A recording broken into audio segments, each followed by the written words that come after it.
Welcome to Rethink Gaming's Think, Rethink, Play podcast with Bob McDowell and Jerry Perkle. And today's topic is tabletop tech. If you want to support this content, please consider joining us on Patreon. Subscribers get a special role on the Discord server, access to all of our content, and a chance for seats at our subscriber-only tables. And speaking of Patreon subscribers, we have a new subscriber, John Stepina. John Stepina! I don't know, he probably gets it all the time. But he's a hero in our book, for sure. He's actually a legend, because he's a legendary tier subscriber. Right? So, and several people have already called in that have your back in a bar fight favor, and I'm just want to say they're happy customers. They're glad they did. Yep, I've got the bloody knuckles to prove it. So let's see. Before we dive too far off into our lovely topic today, let's do our introductions, just in case people haven't been listening so far. Who are you? Well, I'm Bob. I'm a seasoned dungeon master. I have 3 active games. I'm an avid technologist, and I'm the guy who wastes a ton of money on tech so you don't have to. That's 3 active weekly games for those keeping track. It's too much. It is too much, yeah. And I'm Jerry. I'm a house DM at RPG Dungeons in Carrollton, Texas. I'm a writer, and for a few hours every Sunday night, a barbarian. That's right. If you ever go into RPG Dungeons, you'll see he's the guy with the awesome hat. Walk right up to him and say you heard him on the podcast. So basically what we wanted to get together and talk about tonight is all of this lovely, wonderful technology that we can use to make our games better. I've tried just about all of it. I have been playing with using the computer to run games ever since I figured out how to hook one to my TV. And that's how I run my 3 active games now. If you've been over to the Rethink Gaming YouTube channel, you've probably seen that content there. Yeah, technology's overrated. It can be. All you need is some math rocks, some paper, some pencils, and, optionally a rule book, and you're good. Yeah. Yeah, personal opinion, to me, it's so much better experience in person when possible. But, what happened to us for our Sunday game when, you have life responsibilities and you live far away, technology makes it, a little easier. And it's, you have to make that choice, right? Do I play every week, which is awesome, or do I play whenever I can make it, right? Which is kind of the long-term running joke about, a regular D&D group, right? For us, at least, technology has kind of gotten rid of that. We play very regularly now. Yes, our some of our listeners will relate to this better than others, but we live in the same quote-unquote city, right? But it might be 45 minutes to an hour to drive to somebody's house to play D&D, especially before we were trying to do the 4-hour sessions, then you got to drive an hour back, right? Mm-hmm. This way, you just roll up to your desk, log in on time, and play. So that convenience is pretty hard to beat. Much more convenient. I've done the old school thing myself, for sure.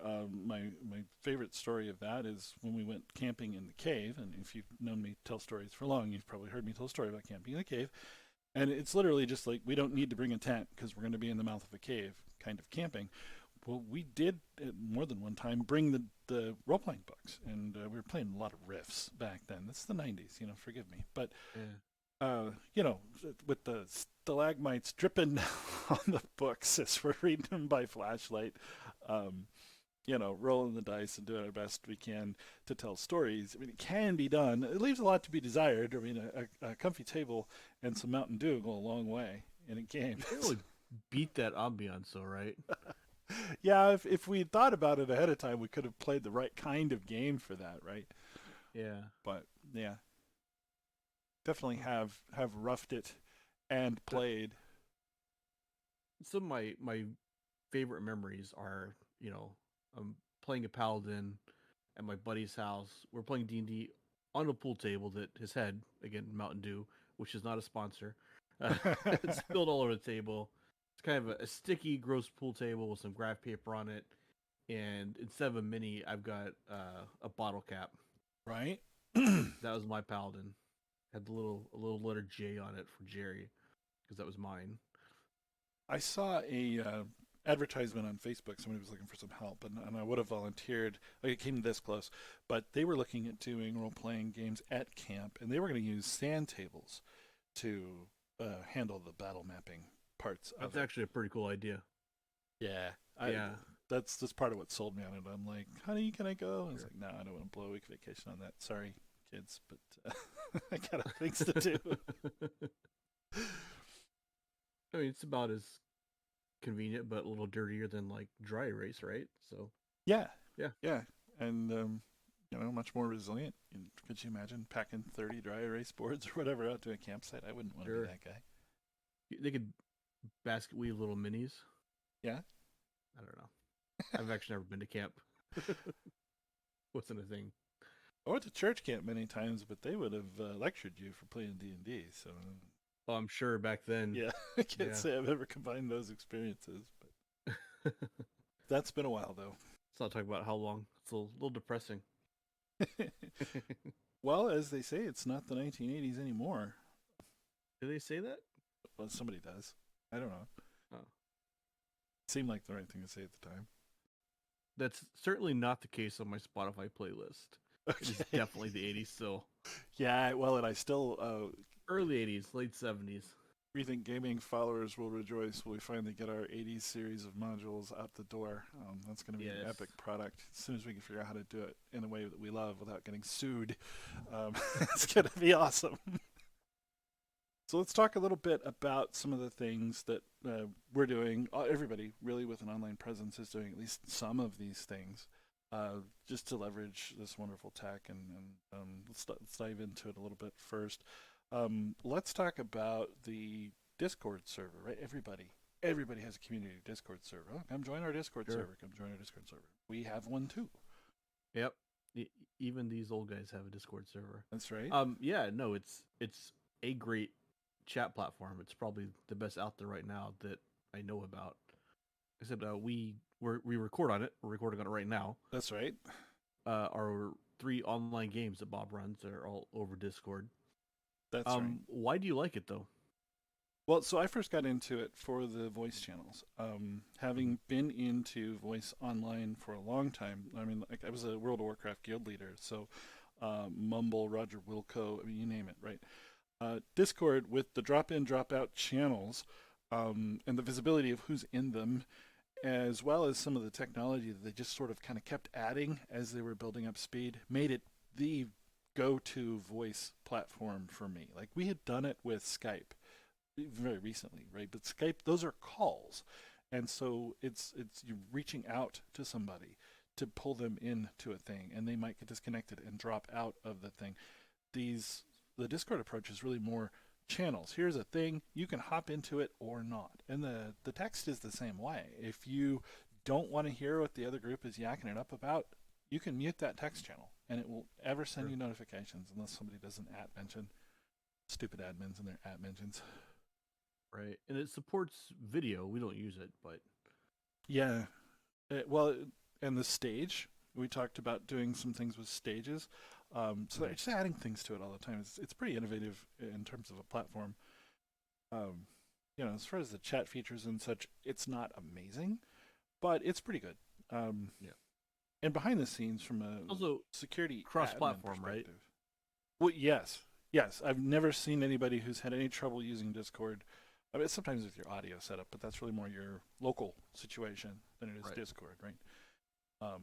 We've had players on their phone, like they're late for the game, so they're just on the phone in the Discord channel, driving in, saying, "Hey, can somebody roll for my character?" But I was gonna say, Not one guy. which- Not one guy in particular. well, was always doing that. I wasn't actually thinking about that guy, but yeah. We actually had a player in the Tuesday night game go, "Hey, my mom needs me to pick her up.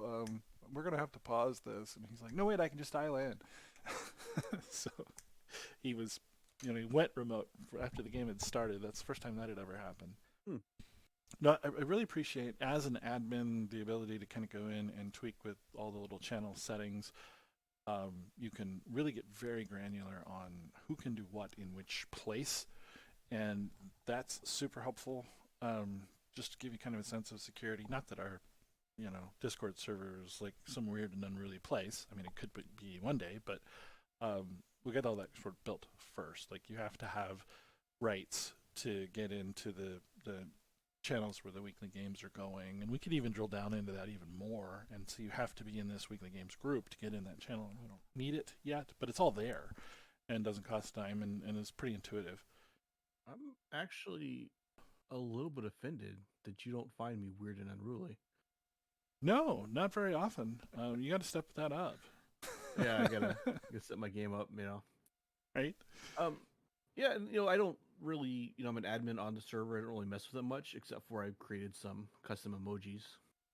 That's Yes. also Oh, we've kind got of fun. we've got the best custom emojis. The heist one is hilarious, especially when other Yeah, people yeah. use it. It's my head, which is why I love it so much. Yeah. So we've got just in terms of channels, we've got a memes channel. We've got a Star Wars memes channel, just Mhm. because those need to be separate. Um, Well, it came from our Star Wars game, right, and right, right, we never killed it after the game, right. and now we just post Star Wars beams. So It's awesome. But every time we do a different game, we spin off a different channel, and then we can archive those out later, and we don't ever need to delete them, right? So they can just kind of chill.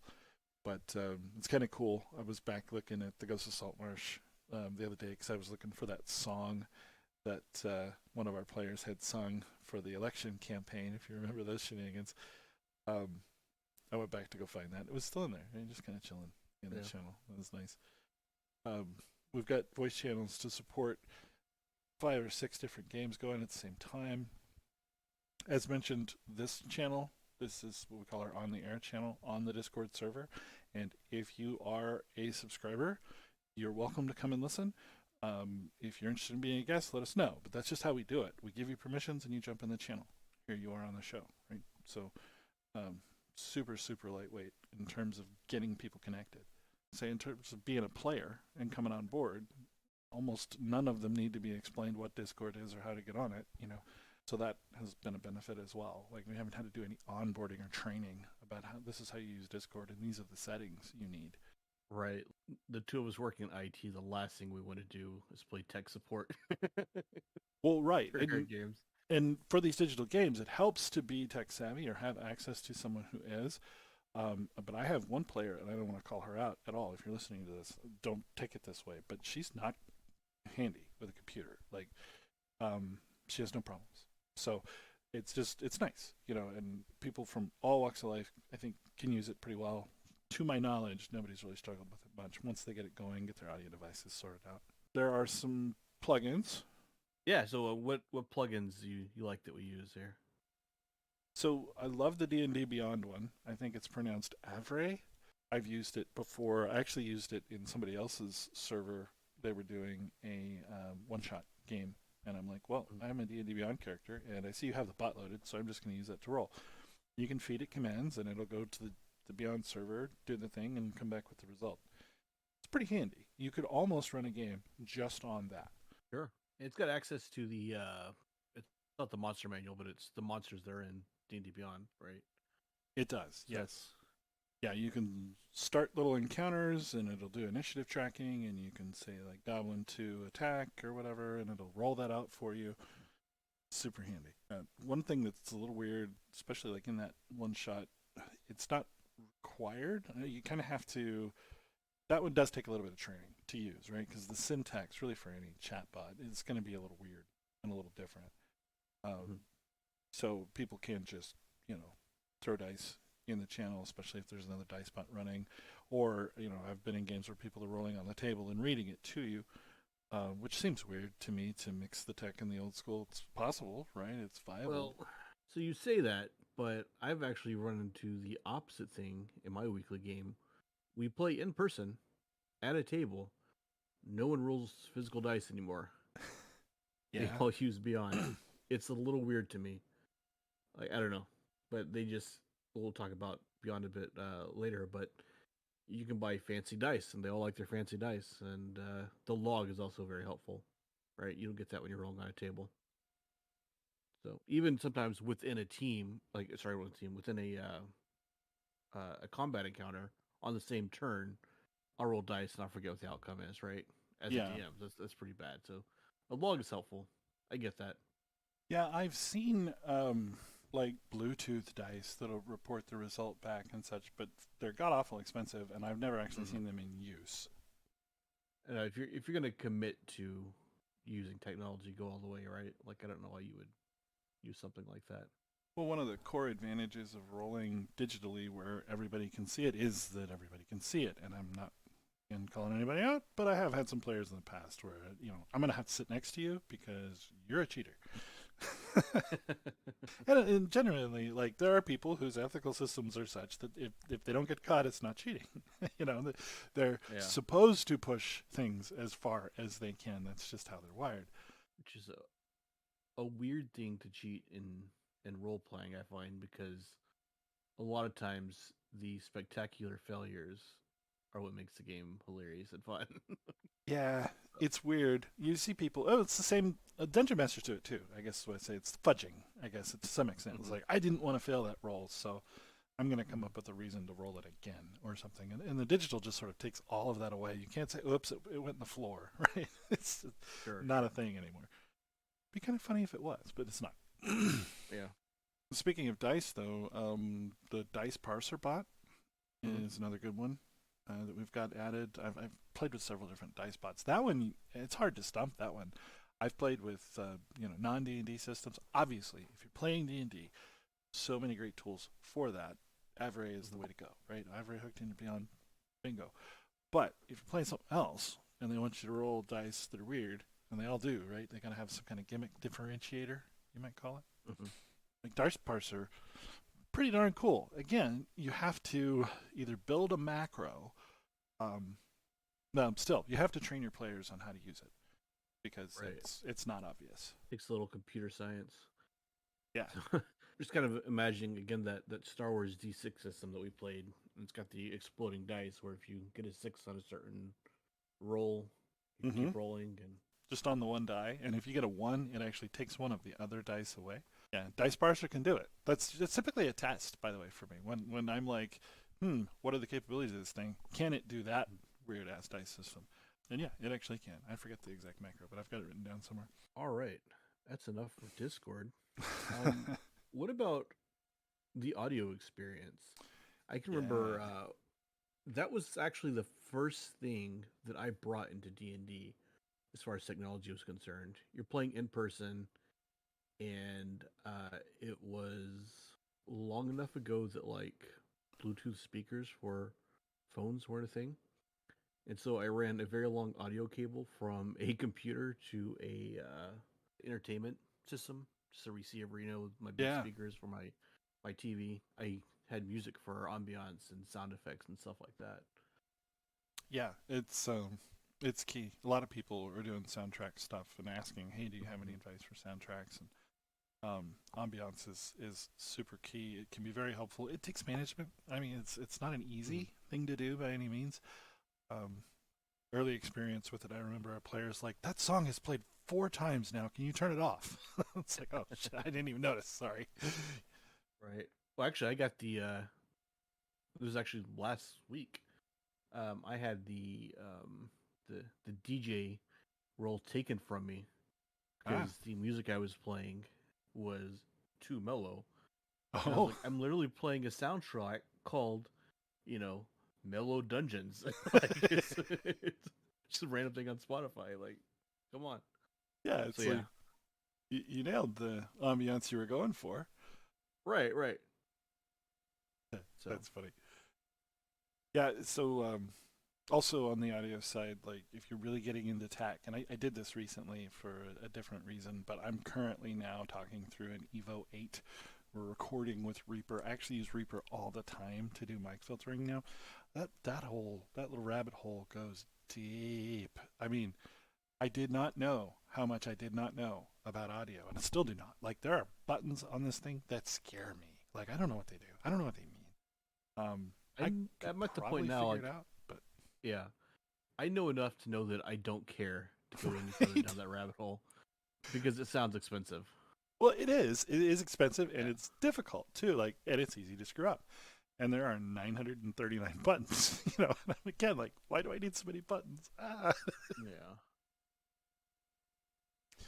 You But need a college degree to run your mixer. yeah, well, or find somebody that's Yeah. willing to dive into that for you.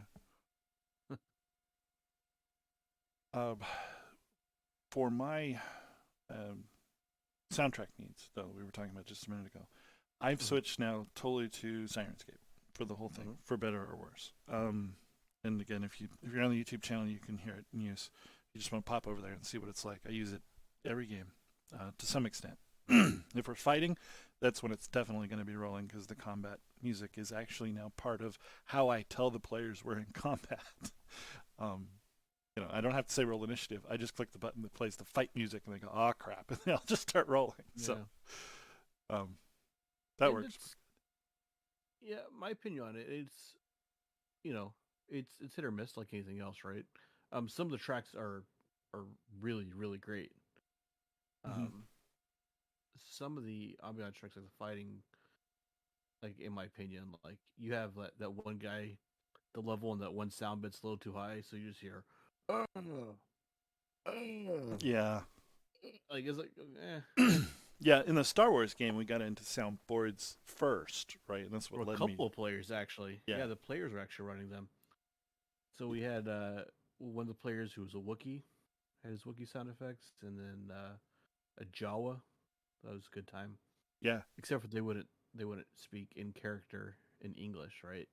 They right. just use their soundboards. So Yeah, we have mentioned that before. So if you have a non-English or non-common speaking character and using a soundboard to speak, be mhm. careful. That's a trap because you'll wind up just never saying anything in the game anymore. Yeah, Especially it's if tough you're though. at all introverted, it'll just sort of compound the problem. Hmm. But soundboards are only as good as the content that's in them, right? Sure. And finding the right button at the right time. Um, Hmm. that's a pain in the butt. I mean, even so, if you've ever used Sirenscape or seen it used, it's got all these pages, right? So especially if you're doing published content and they have that published content and they don't have it all, come on, Sirenscape, get with it. But they do have a lot.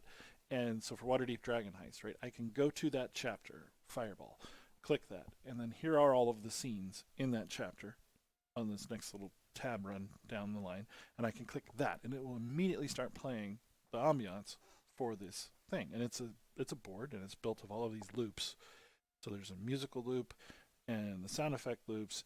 Like Jerry said, might be one guy going, there's a dude who sells pistachios, and he's kind of Yeah. off in the distance, like, fresh pistachios, hot fresh pistachios. What's really There weird was is one that was really out of place in Icewind Dale the other week. Was it the pistachio guy? it I can't remember who was, it was. and I think maybe Yeah. I'm the one who pointed him out, but I'm like, there's that Yeah. damn pistachio guy. Like, what is he doing in Icewind Dale?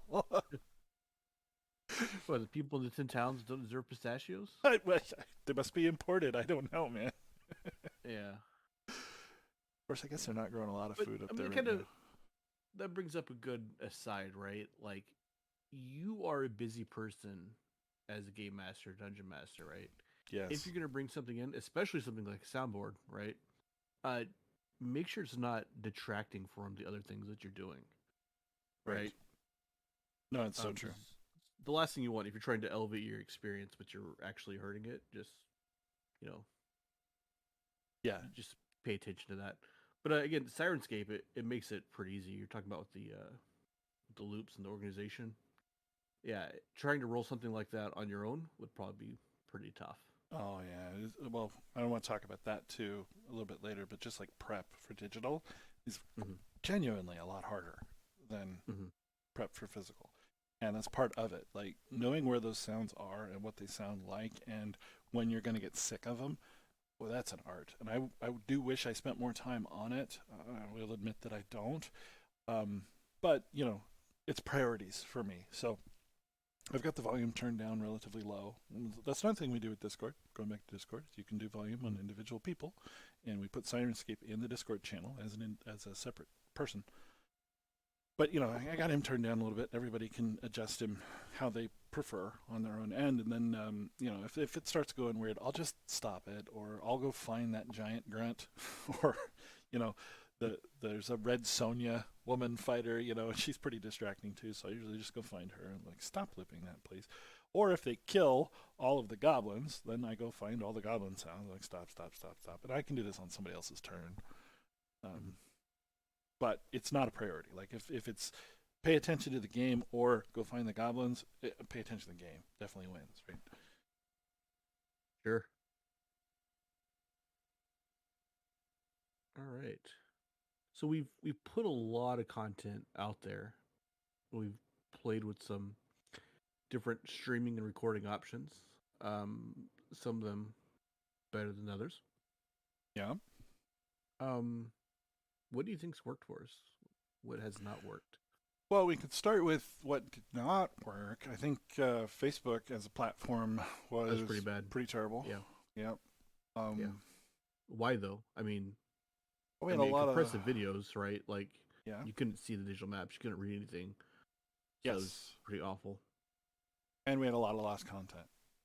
For Right. something that's as trivial to use as Facebook, it failed us a lot. Now, this was a couple of years ago, but I don't want to give them an excuse on that because other things could have done it better. Sure. So, yeah, we did that out on the Rethink Gaming Facebook group, or Dungeons and Drinking it was at the time.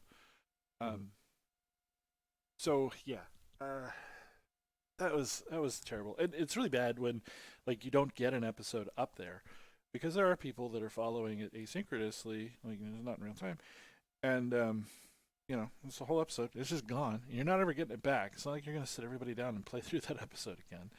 So, yeah. Right. Uh, What that was about bad. Twitch?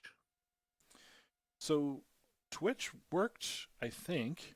So we did our Star Wars game via Twitch, but for whatever reason, those recordings didn't get archived anywhere else and are now lost forever. Right. You have a limited time to pull them down, and then when you do, the files are gigantic because Twitch is very high quality streaming platform, right? It's not Yeah. meant for stuff to be saved. And I think another challenge that one of the players was actually running the Twitch stream for us, Yeah.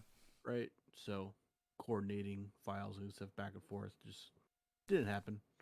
Yeah, our Monday game has started streaming to Twitch. One of the players has a pretty high following because of his Splitgate play. So, yeah, I don't know what that is. So it's this really cool like shooter with portals. It's crazy, and the dude's undefeated, or was last time I talked to him. So, it's insane to watch him play. But he's got just like watch this guy play computer. Right? And that is a huge audience on Twitch, and I'm not bemoaning that in any way. But he's like, hey, they would like to watch him play D&D, so we just let him stream it. Again, all that content, I assume, is going into the ether, never to be seen again. I don't know. Yeah. I like just a little content goblin, I guess, but I like to have all my recordings in a folder, synced to the cloud, never going anywhere. Someday I'll delete them, maybe, probably, or just buy a bigger hard drive. Yeah, how we do things now, right? It's working fairly well for us, right? Yeah. So, as mentioned, Discord for the audio. When I'm running a game in Fantasy Grounds, I will have another screen up as a player, not my DM screen, but just a viewer screen. And I'm feeding that in as video to OBS. I record little files on my computer and then post those little files. That does work really well. We've done that for podcast recordings and other things as well. Nice, sturdy little recorder when you remember to turn it on. My bad. And, it gets it done. It's not amazing, and I've screwed it up as well a time or two. But, in terms of, it didn't cost me a dime, so kind of hard to complain.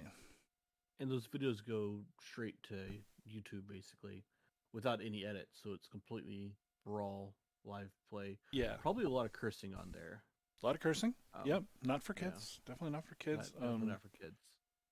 Dumb jokes, comments, all that stuff. Yeah. If I wanted to spend the time on it, I probably would go back and make some cuts. And I have talked about doing a Dungeon Master's Thoughts. Like Curse of Strahd is concluded now. So I could go through each episode and just do highlights and say, okay, I thought they were going to do this, but they actually did that. And I think that might be pretty compelling for some people to watch. It's just a matter of having the time and prioritizing the time to do that. Especially now that you've run it twice, right? Like, Yeah. yeah. Yeah, and well, and I'm also running Dragon Heist for the second time, and I would love to sit and talk about that and my experience with that too. So it's something that I want to do, and I want to do that in a more formal, more edited way. You know, these are just kind of, I think somebody called it memory book. It's a memory book of the games, and my players appreciate it most if they can't be there. You know, somebody's got to work or somebody's mom's sick or whatever. They can go back and listen to the stream, and they can watch and get caught up without having to, feel like they missed out completely. And last time I missed a game, I completely forgot to do that. That would have been super helpful. Yeah. Well, yeah, it's kind of one of those things that people forget is even out there. I've had people Yeah. that are like members of the Discord server saying, "Yeah, you should stream your games, Bob." It's like, well, I probably should, but they do go up to YouTube right away. So Yeah. yeah, Hmm. Right. Let's talk a little bit about um, just digital content, right? That'd be like books, PDFs, maps, whatever. yeah, Um, yeah. Of course, we put stuff out on DM's Guild, right? And our Icewind Dale map pack. I just won Electrum, so that was pretty cool. thank you Um, everybody who bought that guy. yeah, all 265 of you, I think it was now. Yeah, But yeah, that's a pretty great platform, right? You can find a lot of the official D&D content in PDF form, like a lot of the older stuff. right, That's pretty cool. A lot of individual creator stuff of varying quality, right? Because it's kind of like your drive-through RPG, right? Like it's a lot of homebrew material, right? right. Yeah, Um, I mean, there's some. Oh, the material is allowed to use the D&D IP, so in that way you get a little bit of a quality bump, hopefully, that they're drawing on established campaigns and they're not doing a lot of base core writing, um, which could be bizarre or not applicable or otherwise not mesh well with the D&D theme. There are some products yeah, that they occasionally get called out for that, but not very right. many, not very often. Yeah, one of the things is they don't want you writing stuff on DM's Guild. It's not in a established and current campaign setting, Right. right? So, but luckily there's a few of those out now. Have especially as of like the last year or so, and apparently there's a couple more coming out this year. Yeah, and So Dragonlance, I guarantee it. But I hate to make predictions because they're I always wrong. we our last video was a prediction video, Bob, and it was we were off. It was So so we bad. I we figured should what it was we were just like right on the money, and somebody at Wizards heard. It's like, oh shit, we better change it. So that's they what I. ruined our plans. That's my head canon. I'm sticking with that. Yep, those guys. Yeah, I'm Every a time. huge customer. I've created some content up there as well. Don't get me wrong. I've created some things that no one has ever purchased, and that's okay because I like to create just in general. What does someone not purchase? Do we have anybody pick up Iron Refuge yet? I don't think so. Oh yeah, I will check while we do this. Watch him run out and buy it just to make me feel better. He's a great guy like that. So there was one that like no one bought for months. I'm like, this is a great story, right? If you just have to pick it up though. And I made the cover for it. The cover's pretty trash, if I'm gonna be completely honest with myself. What are you talking But about? Corwood, Corwood. Yeah, Corwood. yeah. And people started buying it. You know, it sold 30, right? That's Yeah, pretty cool. Well, 33 if you count the Fancy Grounds bundle. Um, yeah. Corwood. It's actually an yeah, old contest submission that they didn't take me up on, and we took and rewrote right before Halloween. It's like I've got kind of a ghost story. Um, it's neat. Yeah, it's got kind of a Groundhog Day element to it. I won't spoil too much, but it's it's definitely a love child of mine. Been around for a while, and love to have the opportunity to publish it on DM's Guild. Um, Iron Refuge I made for a birthday party. I was a 9-year-old. yeah. Loves D&D. Wants to play a D&D game, so I did a clean and friendly D&D game. All of Fantasy Grounds. A lot of custom art and graphics and stuff. I did it in a 8-bit, no, 16-bit style. Just kind of keeping it kid friendly across the board. And went ahead and rolled that into a publishable thing because I had to do 80-90% of that work to run the birthday party. So I don't want to put that up there. But, you know, sometimes we make content for the love, is what I'm saying. And maybe that content is not right for you. And there's a lot of that on DM Skill because there's no gatekeeper there saying, oh, you can't put this up here. No one will buy it, right? Mm-hmm. But Yep. No great place for PDFs. I just double checked. What's that? Zero people have bought it. No, nobody wants it. Well, that's okay. I still love it. I like the art a lot. So one of the problems with it, actually, we found this just by kind of timing things. On DM's Guild, things that are in like the current book, the current campaign setting, sell better because that's what people are looking for, right? Because it also has like a lot of like DM's resources. So yeah. But enough of a commercial for DM's Guild. Well, we're talking about PDFs, like old school Paizo. My favorite place to get PDFs to this day. I just went back and got some maps that I had bought in 2012 from this. They're still running that site. They're still honoring all of my purchases from back then.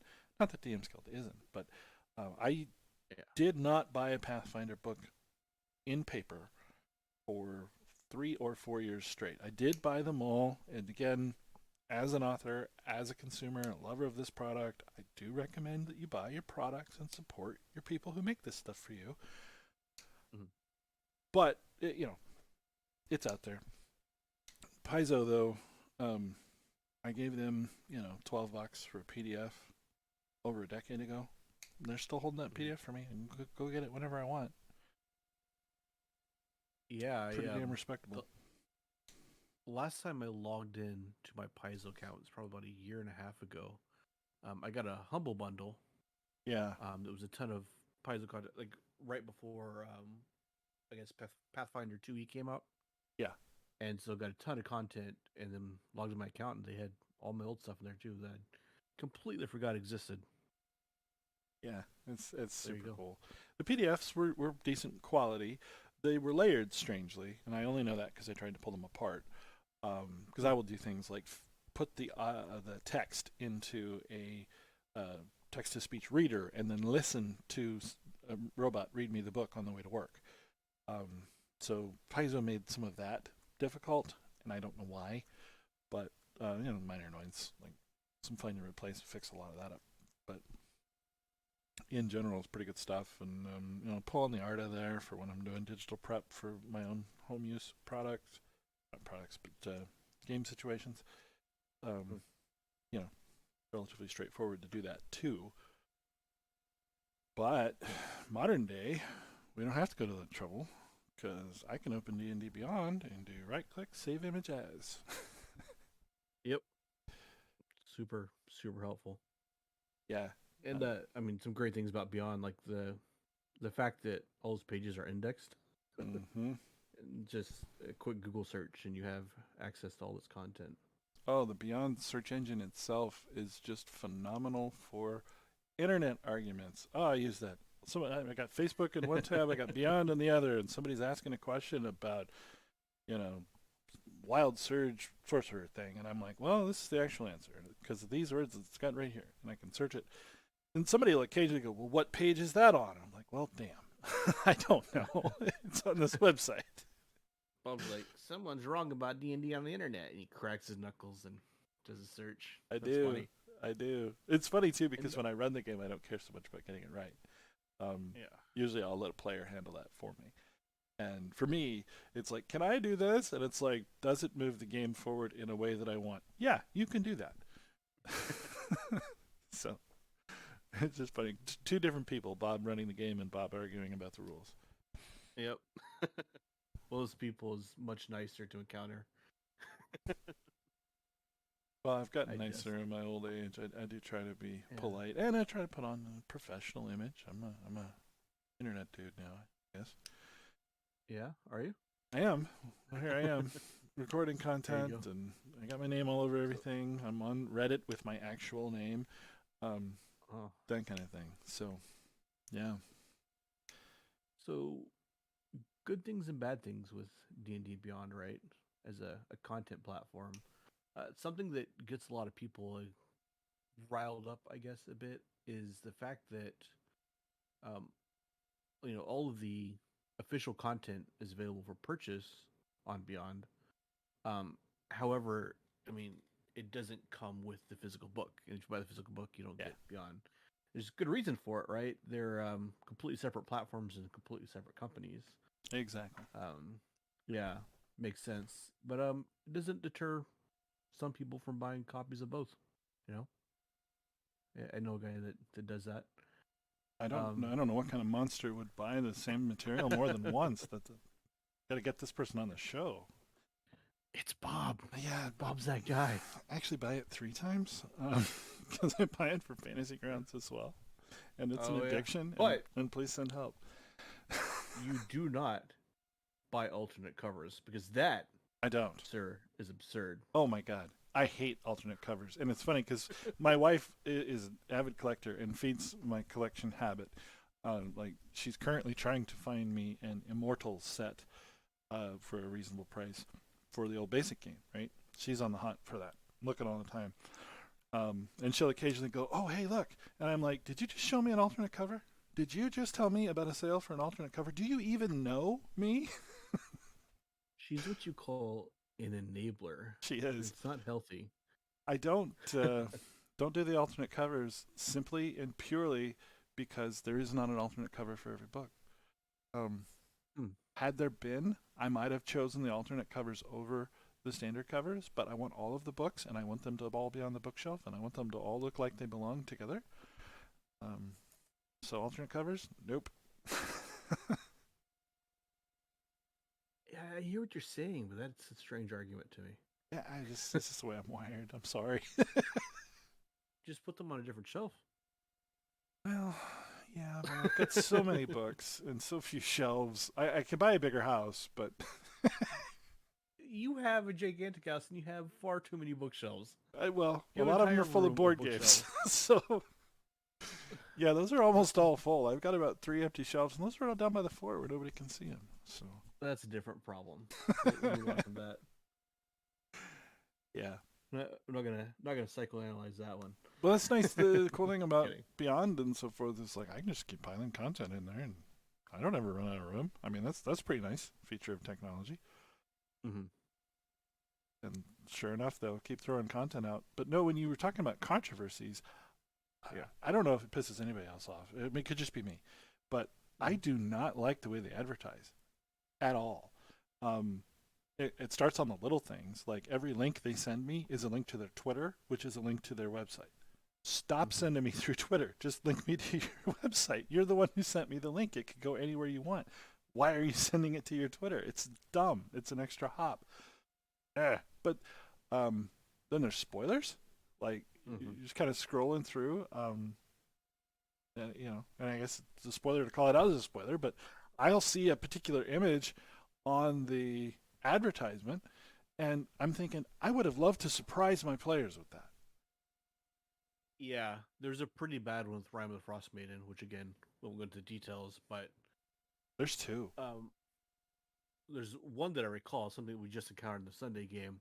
Yeah. That if I would have been surprised by that, that would have been like D&D magic right there. It would have been amazing. Mm-hmm. But D&D Beyond ruined it for me. So, And that's what it is. the third one, this one's probably pretty minor, right? But with the state of internet advertising, I'm not letting them off the hook either.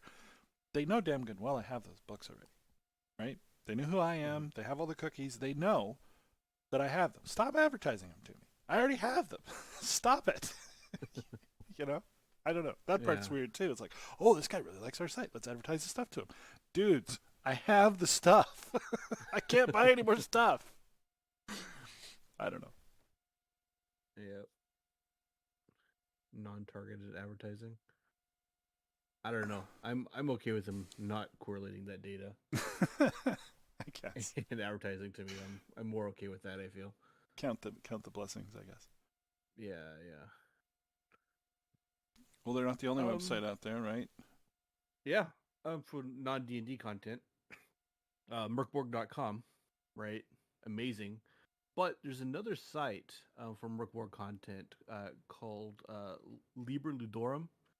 This guy is a PhD and a writer. I don't know his actual name because he doesn't post that on any of his sites or anything. Okay. So that could be fake. He could not be a PhD, Hmm. but it's a really great gaming blog, and he has an article specific to Merkborg called Ex Libris, and it's just a compilation of tons and tons of Merkborg content.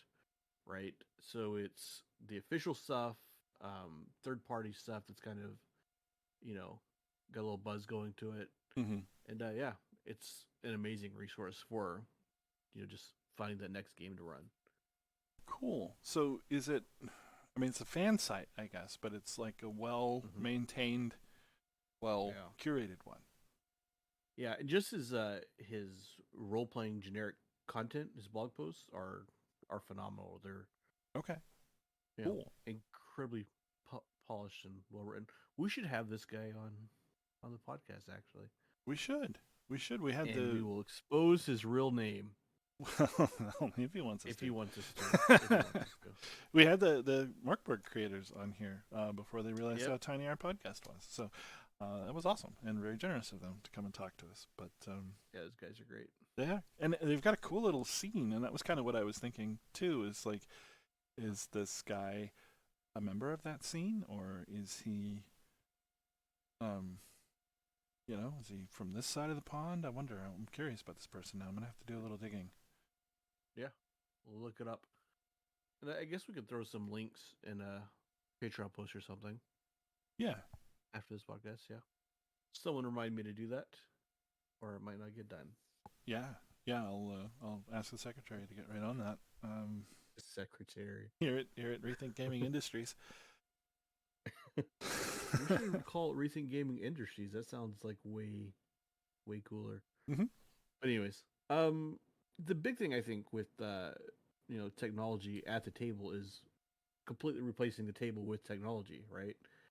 And I think Bob's house was the first time I encountered like the virtual tabletop in person, Mm, right? yeah, I love With my your TV table. it gets a lot of use these days, huh? It does. It does. It's my son's computer workbench. Um, he was actually starting to take over the kitchen table, and we had a little bit of a fight about that. I'm like, you have already taken Oh, over yeah. my role playing game table. You cannot take over another table. Yeah. But I don't. I don't use it much anymore. I even had a portable version of that with a projector, if you recall. Used that all of twice, I want to say. But At yeah, all? Do we actually use it? I used it twice. I used it for 2 games at the old job. Okay. Yeah. A lot of thought went into that. Yeah, worked. Not a lot of use. Worked reasonably Yeah. well. Lights had to be dim, but Mhm. I had a miniature projector projecting Roll 20 directly down at the table that we were playing on, and this kind of let us play just about anywhere. Just needed a laptop and power for the things. Yeah, I was a We big Roll 20 guy back when it was new. Still props, it's a decent platform. Yeah, I'm not a fan. Yeah. Yeah, I don't know. Um, it just feels a bit clunky and dated for a web app, in my opinion. Yeah. But a lot of people love it. A lot of people play on it. There's, if you, I guess, know it very well, um, there's some integrations and automation that work fairly well with it. Yes and no. So you have to have the API level of membership, right? Mm-hmm. And then you've got to go and get those things and plug them in, which is kind of a common problem, honestly, to differing degrees. But every single one of these VTTs is like they only take it so far. So then the community will pick it up and try and take it the rest of the way. So you want to import your D&D Beyond character, for example, into Roll20. To my knowledge, correct me if I'm wrong, there's no official way to do that. But there are third-party ways to do that. So if you have the subscriber level that lets you run code in your little sandbox that the game lives in, you can bring that script over into the game and run it to go and fetch that character. Call it what it is. It's a hack. Yeah, it's a hack, and depending on the author, and their amount of time that they're able to put into it, or the popularity of the game you're trying to run. Like D&D, it's pretty easy, but what if it's not D&D? What if it's Markborg or something? I don't know, Markborg's a bad example, but some other game, right, where you're trying to pull in digital content that's available, but nobody's written the thing to do it, right? Mm-hmm. So, your mileage may vary. Roll20 is not trying to do that. Roll20 Right. is trying to sell you assets, which it gets a little icky, in my opinion. The sale of individual assets, even in packs. So by asset, I mean like giants. They want to sell you 30 giant miniature minifigs, to put into their Tokens. tabletop. That's icky to me. Like, I understand you want to sell me a entire book worth of monsters. I got like 300 of those. Yeah, I'm a buyer at that level. You want to like microtransact me these? I don't know, man. I get Mm. so many pieces of content that I never ever use. I shudder to think paying for them individually, right? Oh, because that would be crazy. That would be so crazy. Yeah. So what else is out there? So they're not the only ones in that Yeah. bring your own functionality camp. Foundry VTT Mhm. is huge in this space, and if you're a developer with tons of time or passion and you want to pour yourself into this, go look at Foundry right now. It's probably going to be big. I'm here to tell you, I tried to move 2 different games to it. It's not ready yet. Well, not compared to what we're currently using.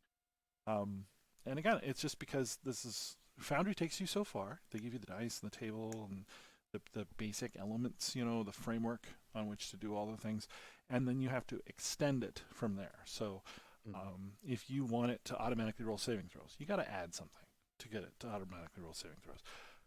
Stuff like that. And then it's not just one thing that you have to add. When I was trying to replicate what we were doing in Fantasy Grounds, I had, I want to say, 78 separate community modules installed.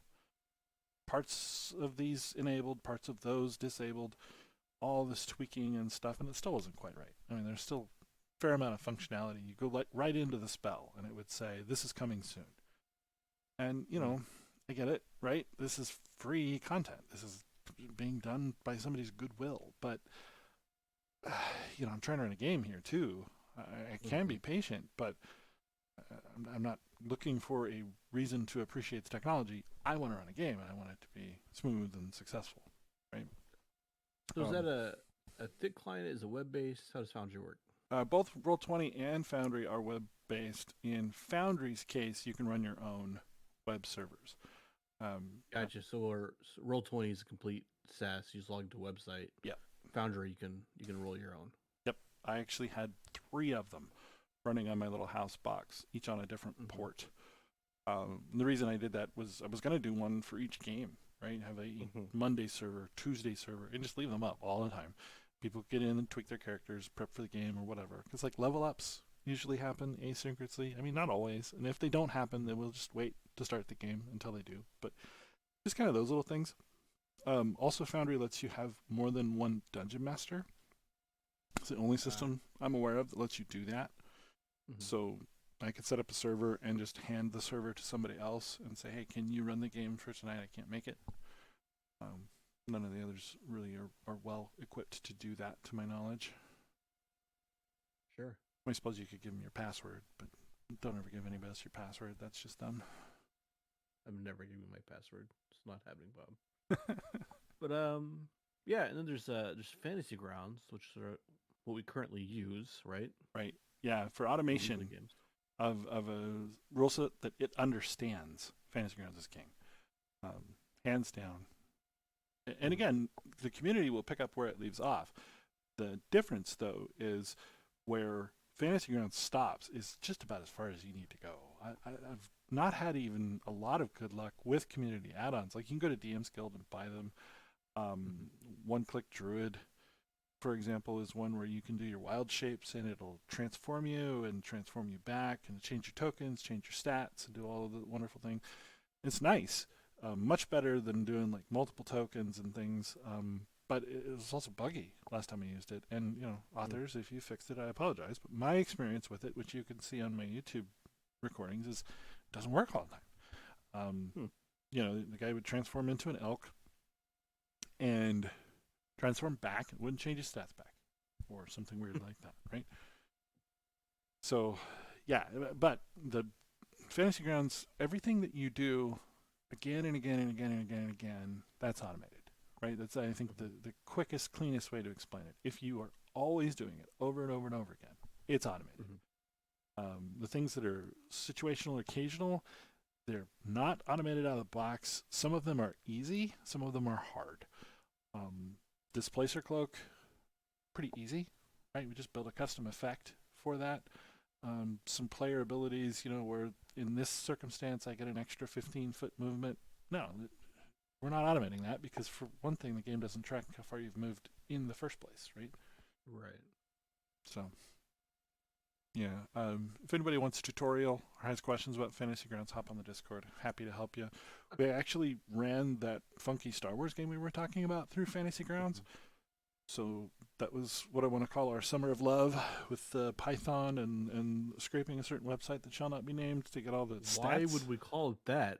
Why would we call it Summer of Love? That is Well, bizarre. because it was torturous and painful, and so Oh, I had fun, but yeah. Again, be the contrarian here. It has its drawbacks, right? Yeah. Multi DMs, not a thing. not a thing. This is the first one that we mentioned so far that's a thick client, right? So everyone has to install Fantasy Grounds on their local machines, Right. right? So portability is a thing. Before the current version, the Unity version, the Mac OS Fantasy Grounds was it was junk. They Yeah. fixed that, right? Um, what else? Some of the customizations you talked about, not super intuitive, right? Not. For abilities and stuff. Um, but as far as the, I mean, initiative tracking, combat automation, it speeds that up so much, Mm-hmm. right? Combat is so much easier in Fantasy Grounds because I mean, it's very intuitive, right? Like I'm going to take my attack, I'm going to drag it over to the monster that I want to attack and drop it on its head, Mm-hmm. and it does everything for you, right? Same thing with damage and whatnot. So, Yep. yeah, pretty great platform. But personally, I don't think that like the future state like that you want to be in, you really want to deal with sick clients everywhere, No. right? Yeah, absolutely not. Yeah, it's definitely Achilles' heel. There is, it's very cumbersome. And even like Yeah. when you're running a quote unquote server, you're running a thick client and opening the port. Um, it's a thing. You can do it, Mm-hmm. but it's not elegant by any means. And again, at least initially, there's a lot of that DM um, tech support that we don't want to do, Mm-hmm. right? But once it gets going, it's fine, right? So, yeah, the VTT that I'm pretty excited about, it's web based, is called Mythic Table. Yeah. Actually support these guys on Patreon. Super simple, elegant interface, but it doesn't have all the features yet, Right. right? But as far as creating a custom token and throwing a map on a page and navigating the map, uh, it's very very clean. So I'm excited to see where that group goes. They just had a Kickstarter to support their next round of development, I guess. I supported that. They succeeded. It was in Canadian money, so I don't know how much they actually raised because that's not real money. Monopoly money. But yeah, I don't know how I don't know the like maple leaf to eagle feather conversion. Like I don't know what it is. But yeah, they raised some money, and Yeah. hopefully that development will pick up speed a little bit. But from what I've seen so far, I like it. If I had desire to run a game online, which is not something I desire, I would probably do a combination of Discord and Mythic Table, and I would be happy. Mm-hmm. Yeah, So, I think so too. I think the marriage of Discord and Mythic Table could be really nice because it's got right, just exactly what you need to move maps around or minis around on a map for sure. right, and it's performant, unlike some other web-based platforms. Yeah. Yeah. And of course, at RPG Dungeons, they support tons of individual content creators who make these video maps. So instead of a static digital image, it's actually a video, Mm-hmm. right? And they get all their content off of Patreon, I believe, just individual creators, and they have, you know, I don't know how many maps. It's over 1,000 now maps. Wow. And they're pretty amazing, right? Of course, even though there's like over 1,000, you can never find the map that you need, Right. and that's a big drawback to that, right? Like, there's no quickly editing or just quickly making your own video map, right? Hmm. It takes a lot of skill to do something like that. Right. But we had a map that I used a couple weeks ago where the players are literally flying around in the back of a dragon, and the dragon's beating its wings, and there's crazy scenery going on underneath, and sound effects and stuff, and they just run the videos in VLC. That is so So cool. that's super cool. And me not being a huge fan of the digital stuff, right? Um, a video map kind of changes my mind a little bit, right? Like, if you can bring that level of experience, Mm-hmm. it's pretty amazing. It's worth it. So check some of those out. I'll try and get some of those individual creators, so you can look them up and see what they have to offer. Yeah, that'd be awesome. We can put that in a post. I'd love to talk to one of them sometime too. Just like artists in general for this content. You guys give me so much to work with and help me communicate with my players in a way that I cannot do. So um, definitely And props. for Huge me, props. yeah, like, I get a ton of inspiration from the art, Mm, right? So that again, that dragon encounter that I just told you about, I walked in one day and the map was playing just on a in-store playlist. And I'm like, I need to build something for that. That's amazing, right? That's always kind of been a thing with role playing, right? The art has always inspired the game. Sometimes the art was not very good, especially early, thinking right. early D&D, right? Like, it was, or even Dungeon Crawl Classics, right? Like, it's like a moderately talented 14-year-old drew this today, Right. right? Yeah, it was And a lot like what but we were drawing ourselves on our notebooks back then, right? exactly. And I Yeah. think actually one of the TSR artists was actually like 16 back in the day. But yeah, um, yeah, it definitely inspires and helps the game, right? For real. So when you have to, though, go off and make your own maps, Mm-hmm. I know you have a favorite tool you want to tell us about. What do you like to I use? do. I love Dungeon Scroll. Yeah. Um, it's web based and it's very very easy to just quickly generate a map. And one thing that I really love about it, which you know maybe not what you judge your maps on, is their preset themes, I guess you call them, right? Mm-hmm. So by default, it's kind of the parchment paper look with a grid, but they have the old school dungeon maps, like the the blue uh, Yeah. grid paper Like and you used to find stuff on the like that. inside cover. Exactly, and I'm a big sucker for that. I really am. I'm like, give me a soda stain, Yeah. you know, and we're there. We should do that. We should totally just deliberately soda stain one of our maps. I'm doing it. That's awesome. It's done. Consider done. Yeah. So I like Dungeon Fog. And it's because I have Mm-hmm. all of these assets, like all of these stupid little images, and they're all in these little folders and stuff. Mm-hmm. Um, and it's web based, like Dungeon Scroll is. It doesn't have the style. It's much more fiddly in terms of Mm-hmm. like placing each little boulder, and you can do them on a random pivot and stuff. Um, but it's kind of mapping that I'm used to having. Used to use a dungeon way back when, map tool. All those. So yeah, I just for my style, I like the tool. It dumps them out in a pretty readily accessible format as well. Like you could do it in GIMP or something too, right? But Sure. that's like a heavier tool, I think, than you Mm-hmm. actually need. Another little lightweight one I got off of Steam. It's called Dungeon Painter Studio, and Mm-hmm. it's pretty nifty. Um, it's a desktop app, right? Not a web page. So there's kind of a strike against it there. And the asset management is super fiddly. They want to sell you content packs, which, again, I already mentioned kind of how I feel about content packs, but you can fake your own content packs. All you need to do is reverse engineer the format. And if anybody wants to talk about how to do that, I can help you with that too. But for my 8-bit or 16-bit, whatever, video game looking maps, I did those in Dungeon Painter Studio because it was super easy to take the blocks that I had, little tiles, and feed that into Dungeon Painter Studio in a way that I could drag a rectangle and it would just paint and fill that rectangle with some variety. So There you go. yeah, I mean, it's like your toolbox, your tool belt, right? Not every problem is a nail, but some of them are. Mm-hmm. Sure.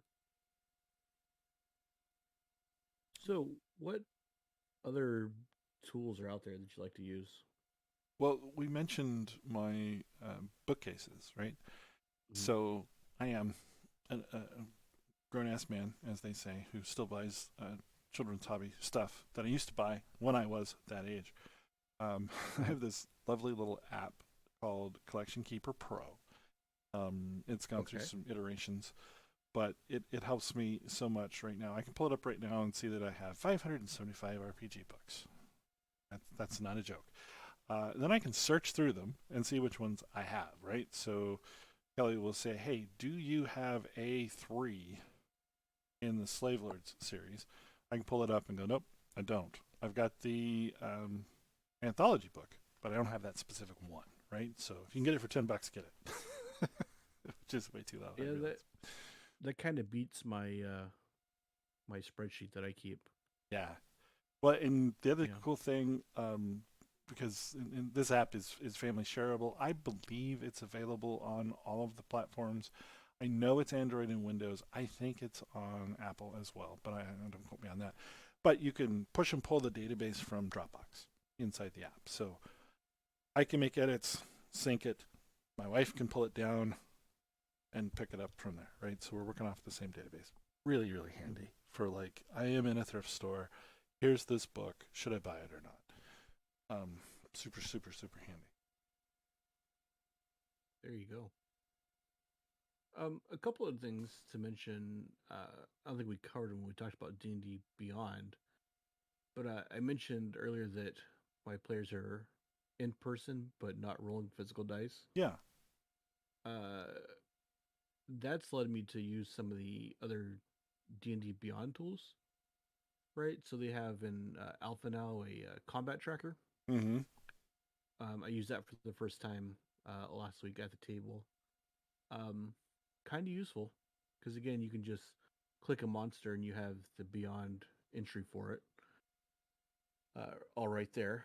Doing that Previously, I was on using. Go ahead. doing that on a tablet.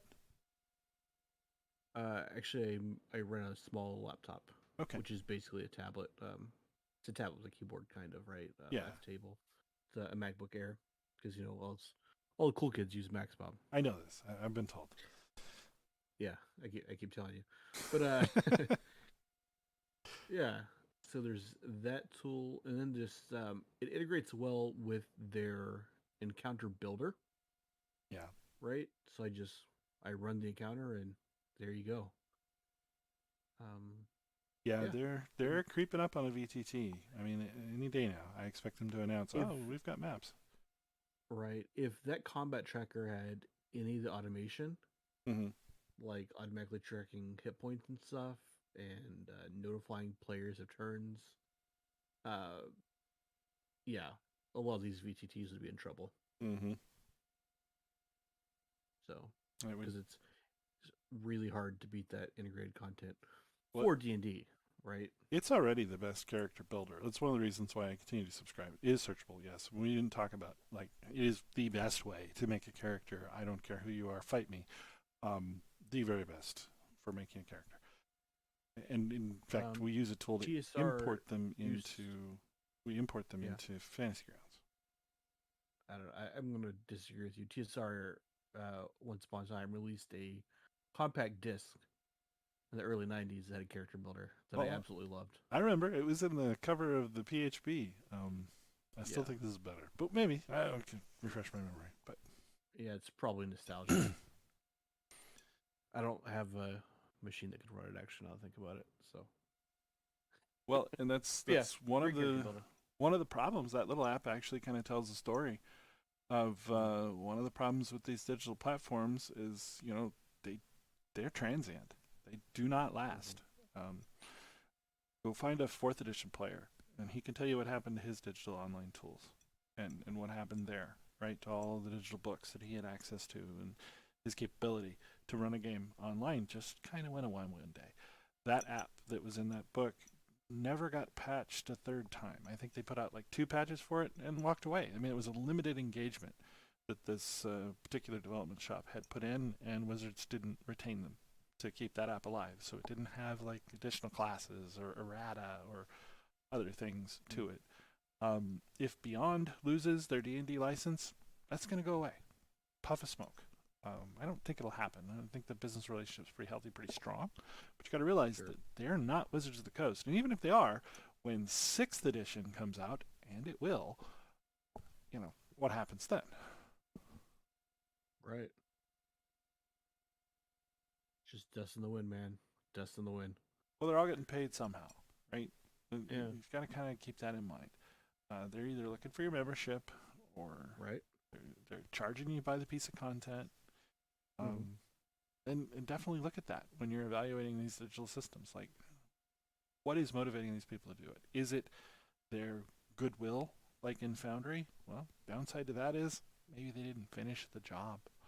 Um, it happens. Maybe they ran out of time. Maybe they got really excited about Fallout 2D20 and aren't playing D&D anymore.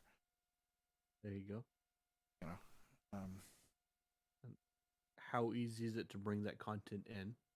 right? Right. Again, with Beyond, it's trivial, but you got to pay for it. Yeah, well, even then, like Beyond, they only give you the content that's in the books. It makes sense, right? Right. But the map of Strahd's castle, it's unusable, in my opinion. You can't run that as a VTT. You've got to go third party and get that. And that means downloading those maps, resizing them because they don't need to be 30 megabytes for VTT use. Like that, no, don't do that to your players. So you got to, reduce the color levels and stuff to get them into a more manageable byte size. You got to pull it into the maps. Then if you're using walls, you got to draw all those walls. It can be really painful when your VTT isn't preloaded, isn't ready, finding the right maps. And even you mentioned with like digital maps, your video maps, right? Finding the right one of those in the moment, it's probably not going to happen.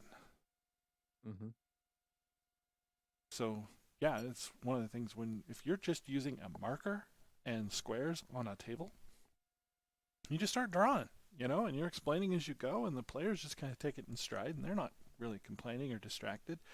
If you've got a digital map and it's wrong, I don't know, man.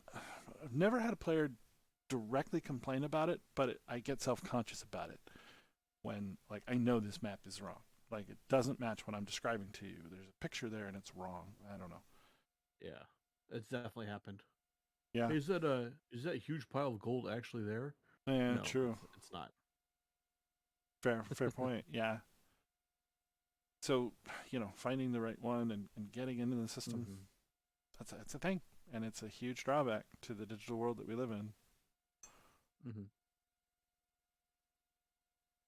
The other one we mentioned with Fantasy Grounds, doing the tech support, right? I mean, stuff does not work right. If technology worked correctly, we wouldn't have nearly so many IT professionals. They'd be unemployed because this stuff breaks all the time. So we staff for it, and your digital stuff is no different. And this is a hobby. This is a game. It's a big industry, getting bigger every day. But this is not an airline. So we're always going to be, kind of second tier in terms of how well this technology is going to work. Good point. I don't know. I'll get down off of my soapbox, but it just... No, you won't. There's a lot of good reasons to do it. A lot of good reasons to do it, but it's not rosy. The old ways got some charm, and it was good enough. And it could be again. We're going to need some bottle caps, some mechanical pencils, and pull some paper out of the recycling bin. We got this. Right? Well, it kind Doesn't of work so well online though, right? brings me to Yeah. the counterpoint, right? It's like here's a really Mm-hmm. good reason not to do this. I forget about its pros and cons and drawbacks and whatever. Um, Mm-hmm. I want to throw my shiny math rocks around. Yeah. I know for a fact RPG Dungeons has a phenomenal collection of miniatures. Oh yeah. When's the last time you used a miniature in a VTT? Sure. There's something about going to Hero Forge or your provider of choice, getting your character printed, and holding it in your hand. You're just not going to experience that anymore. It's not the same with the little digital token. Right. Although that being said, I saw some instructions on Reddit. People are using a variety of tools to take a piece of art and animating it, and then turning that into a digital token. So I'm not Yeah, gonna lie, that was pretty cool. that But did look again, cool. platform support, right? Like who supports a GIF token, right? Right. Absolutely. And will it animate? Right. If you can even get it in Right. there. Yeah. Yeah. I mean, there's all kinds of cool stuff out there. If we didn't talk about your favorite, let us know. Comment in the argument section below wherever you're consuming this content, or reach out to us on our Discord. If there's something hot and new and we haven't heard of it, I'm really excited to look at it. So even if I have to buy it once, I'll do that too. I buy it so you don't have to. But There you go. I love this stuff. I really do. Yeah. All right. So I guess thanks for listening. And don't forget to become a member on Patreon to take advantage of more great content. And come join us on the conversation. Like Bob said, like we love to argue with you. Um, you can find links to all of our stuff at rethinkgaming.com. And remember, think, rethink, play.